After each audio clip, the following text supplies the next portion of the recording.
In one of the wealthiest neighborhoods in the city lived a successful businesswoman named Mrs. Victoria Williams. She owned several companies, drove expensive cars, and lived in a magnificent mansion. To the outside world, she appeared kind, generous, and respected. But inside her home, she was a completely different person. A poor 19-year-old girl named Ada came from a small village after losing both of her parents. Hoping for a better life, she accepted a job as Mrs. Victoria's house help.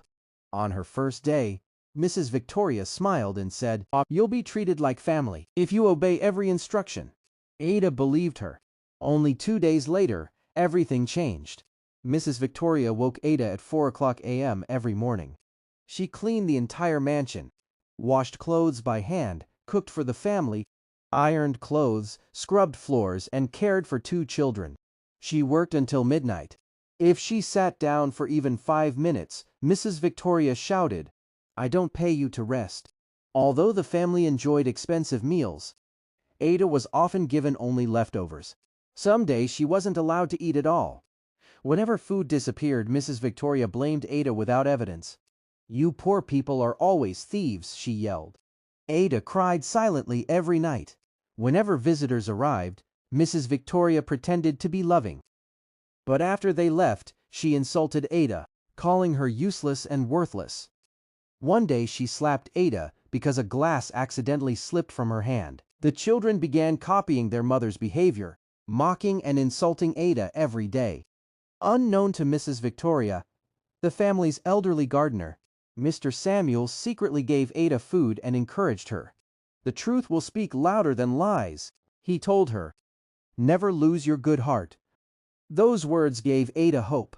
One afternoon, Mrs. Victoria's younger brother, Daniel, returned from overseas. He noticed Ada's bruises, tired face, and trembling hands. When he asked what happened, Ada simply replied, "I'm okay, sir." But Daniel wasn't convinced.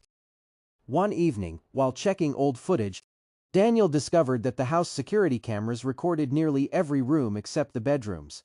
He watched his sister shouting, insulting, starving, and slapping Ada. He was shocked. He secretly copied the recordings. A week later, Daniel invited the entire family for dinner. Everyone praised Mrs. Victoria for being such a wonderful woman. Then Daniel connected his laptop to the television. Without saying a word, he played the security footage. The room became completely silent. Mrs. Victoria's husband stared in disbelief.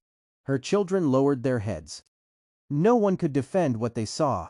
Mrs. Victoria's husband immediately apologized to Ada. He admitted he had been too busy with work and had failed to notice her suffering. Ada was given proper medical care and a chance to rest. Mrs. Victoria was asked to leave the family home until she sought professional help to change her behavior. For the first time in years, she realized that wealth and success meant nothing without kindness. Months later, Ada completed her education with financial support from Daniel and his brother-in-law. She eventually became a nurse, helping people with compassion because she knew what suffering felt like. One day, while working at a hospital, she saw Mrs. Victoria sitting alone in the waiting room. Mrs. Victoria stood up with tears in her eyes. "Ada, I'm truly sorry." Ada smiled gently. "I forgave you long ago. Forgiveness gives peace, but every action has consequences." Mrs. Victoria broke down in tears.